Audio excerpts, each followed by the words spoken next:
Good evening, YouTube, BookTube. This is Johnny.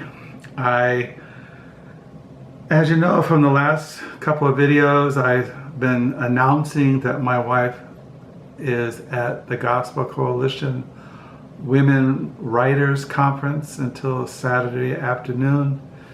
Her and two other women from her church drove down to Indianapolis, and I talked to her on the phone this evening. She said there was 9,000 women at this conference. 9,000 women. Here in Southwest Michigan is June the 20th, 2024. It's 8:52 at night. And I thought what I would do is, I've been saying in these videos that I try to read every night at least 15 to 20 pages of Miss MacIntosh, My Darling by Marguerite Young. And there is a fellow that I follow on YouTube who reads from, it's called weird literature, or some kind of horror fiction, but he also reads chapters from Miss MacIntosh, My Darling.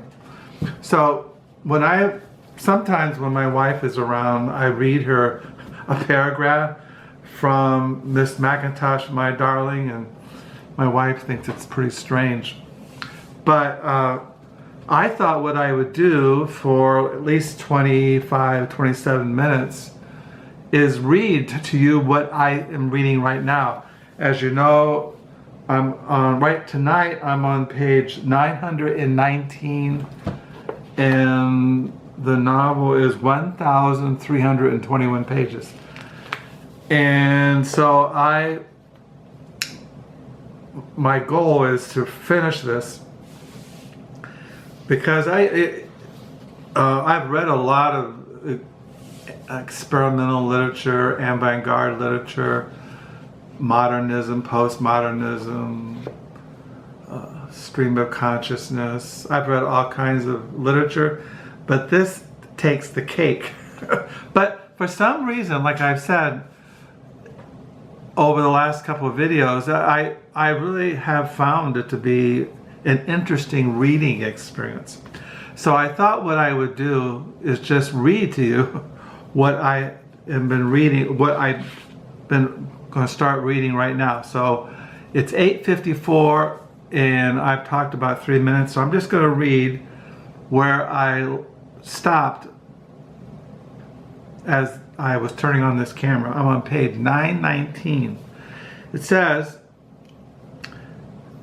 "And what Mr. Spitzer wondered, could these words mean to a deaf mute traveler who did not speak the king's English, and had never heard it, and could not read the lips speaking English, the moving lips, and what more pitiful than to be a Spanish deaf mute lip reader in Boston, or Persian deaf mute in this gray city of the moving lips, or some other mute for whom English was the unknown tongue, though it was the spoken tongue, and though others heard it. Surely to be a Spanish lip reader in this city would be to be a great disadvantage, as to be an English lip reader in Seville, or a listening ear in the city as silent as Babylon or Nineveh or Tyre, or the dead cities of earth. Or one might speak only by signs in those foreign countries, speak only with hands fluttering like birds, or the hands making squares in the air,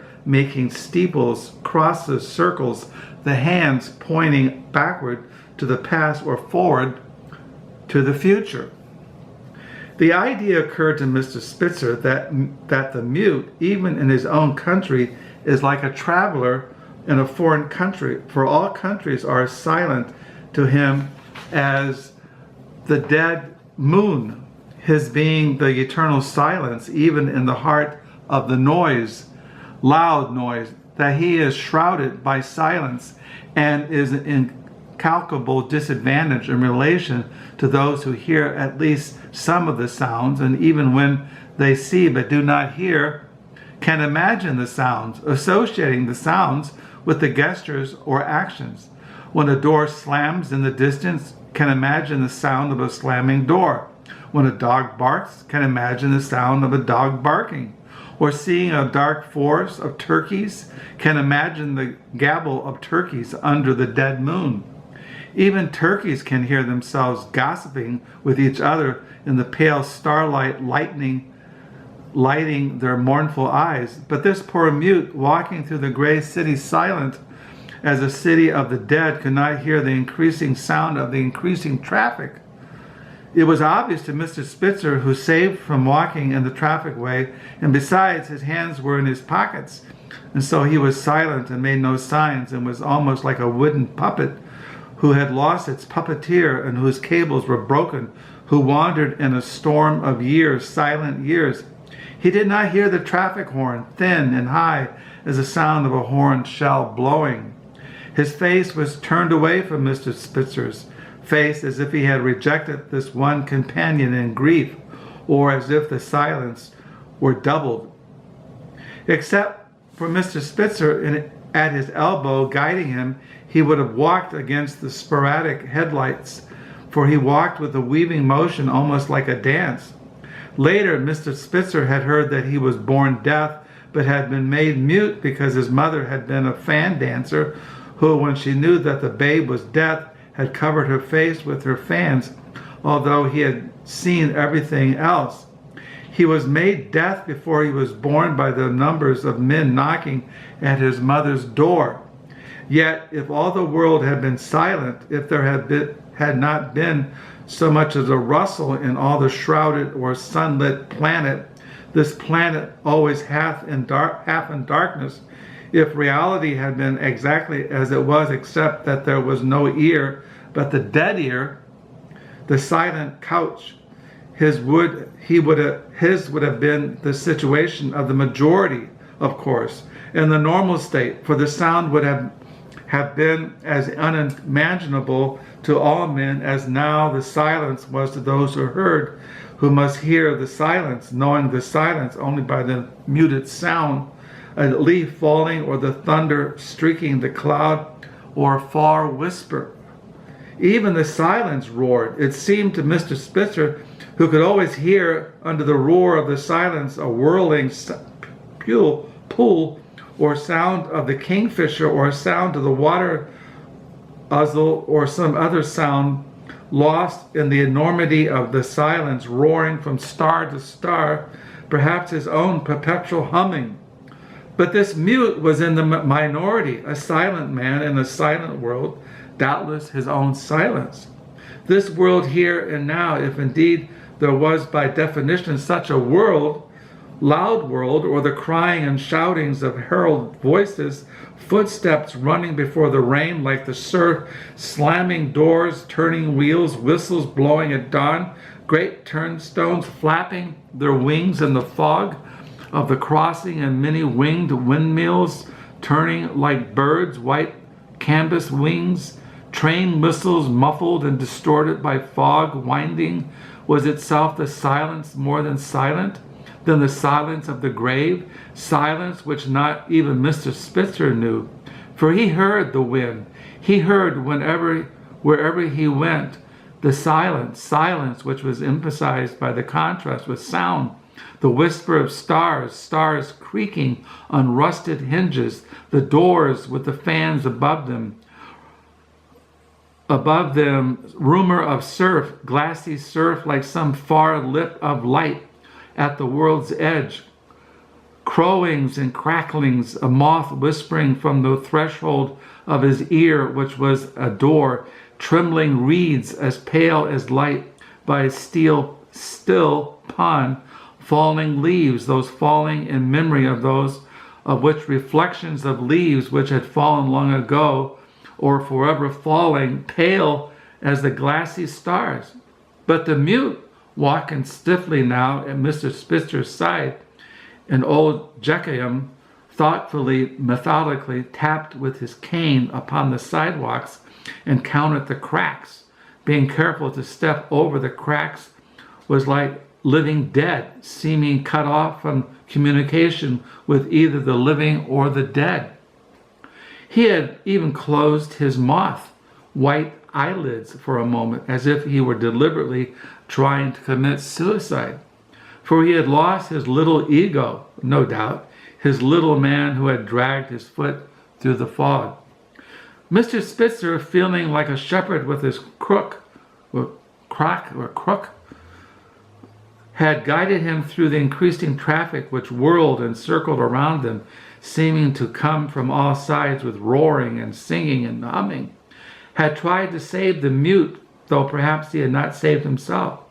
As in so many other instances, he felt confused, as if he were the hub, as if the rays of a wheel circled around him when he moved, led towards him. Perhaps he was right. He was the hub, the central part of the wheel, but his brother was the singing spokes of the great wheel turning with perpetual lost among the clouds, or star wheels turning through heaven beyond hearing or vision, sound or thought. This poor mute dragged his foot and was wrapped in his own crediments of grief. He could not hear the town clock striking 4 in the belfry hidden by a dark cloud with the rasping music of weather vanes, or bees singing hallelujah, bees singing on the whale's back, bees and angels singing in the hurricane-colored fog through which the watery sunlight shone, as he could not hear when they stood for a moment at a busy crossroad waiting for the traffic to stream by before the wooden-armed traffic policeman blew his horn to indicate that the traffic should stop. Mr. Spitzer's wristwatch, which he held up to the mute's dead ear, wishing to test the mute's hearing, not noticing until afterward that he had held up the wristwatch which he wore on his left wrist, his dead side blasted by the storm like some old tree, the livid lightning-struck side of his dead ear, that he had lifted his dead arm, that the watch was broken, wristwatch, with its crystals scattered and gleaming like dead eye in the gleaming fog. Though the mute could not have noticed, for his eyes were closed, his eyelids not even fluttering like the dying mother's wings, fluttering like the dying moth's wings, and so perhaps time had no meaning for this mute mourner. Mr. Spitzer sadly thought, time being unimaginable as a 4-sided triangle or cross-parallel lines, time being an abstraction unless its passage was visible like the falling leaf or the winging away of a white bird in a dark cloud. For what was time to the mute who could not hear or see? What were clock bells loudly gonging and ringing? What were faded numerals or numbers upon the face of a leaning town clock? And should he read the time with his eyes closed and his ears closed, or care about what hour or moment it was? Should he lament time's passage, who had no voice? And was not time an artifice constructed by the senses, even like a net to catch the bird of time forever winging? And what was death to him who had already died? And what was age to him unless he should grow old, should know his age by his failing eyesight, and his gray hair and withered hand, which was still in his coat pocket, and should know time by the visible signs, moving signs, hands moving forward or backward. To this poor mute, wrapped in his grief, all time must seem no time, for he could not hear the noises of the city awakening as from a long sleep, just as he could not hear Mr. Spitzer's almost inaudible voice, scarcely above a whisper, just as he had not heard the voice of the frog singing in his mouth. And he could not hear so many things which Mr. Spitzer heard, even in the midst of the silence. Sounds of human voices crying, music, the music of the falling rain falling in winding sheets bulging umbrellas in the driving rain, the turning planetary wheels, the traffic whistles seeming to come from far away, the whinings of senators in rose gardens behind the picket fences, throbbings of city looms, the great harps like looms weaving this silence of the moon at noon. For all that entered this ear, all was dead. It was a silent landscape, a city without sound, so that Mr. Spitzer, this ordinary, unenvious man, for whom envy was the heart of life, could not help almost envying him when he thought of all the distractions, the discords, the alarms, the irritating buzzings, hummings, and hammerings and ripplings of sound that the mute had missed. Whistlings, roaring, sounds of steam engines gathering up steam, sounds of cloud burst upon the horizon, icebergs singing like sheep driven to pasture by the winter wind blowing old papers along a dim sidewalk, cracked like a pattern of mosaics with water on either side, many distant sounds which Mr. Spitzer heard, a leaf falling on the other side of the world, noises like hailstones pelting the glass ear, and the long roar of sound, and the screaming of the great barnacle birds in the clouds, dull and wintry bloomings as of a winter sea, or as of all things falling toward the end of their beginning, white rose petals winding like shrouds of snow in the whirling wind, the winding wind in the dark air. See that's just 15 minutes. And so you read, I've read 923 pages of this. It is like poetry, isn't it? If you read it out loud, it has a certain rhythm, certain kind of chant, and the images are very soothing. They're not harsh. They're kind of put in a certain kind of mind space. So I'll read some more. It's 9:09. I'll probably read until 9:30. And then I'll close for the night, go downstairs, write in my composition book, and I'll probably read something else. I forgot what I've been reading at night. Last night, what did I read last night? I can't remember what I read last night. So this is a Thursday night. It is 9:09 at night. It is June the 20th. First day of summer. I had a normal day. I did go to Blue Stocking Bookshop this morning. I got some books. And I came home around noon and had lunch. And then I left again and I visited Action House and found some books down the street, Action House resale shop. And then I drove down to Goodwill and I found some books. And then I went to Family Fair grocery store and bought myself some comfort food. When my wife is away, I told you, I buy junk food. I like buying like potato chips and candy bars and ice cream, and I like buying things like that. And sweet rolls. I like waking up in the morning, making fresh coffee and having sweet rolls. Now I noticed that I've been gaining weight. I've gained about 5 pounds this last couple of months. And I need to, because I've been eating a lot of junk food.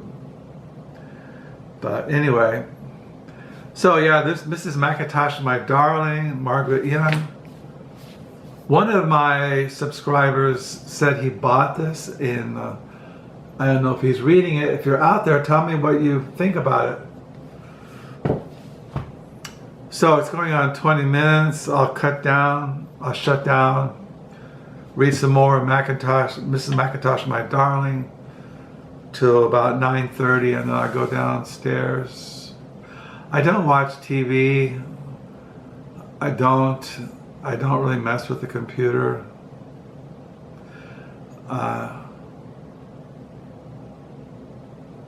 I will have to pray before I go to bed. Usually at night, my wife and I, we read a devotional book on the Psalms.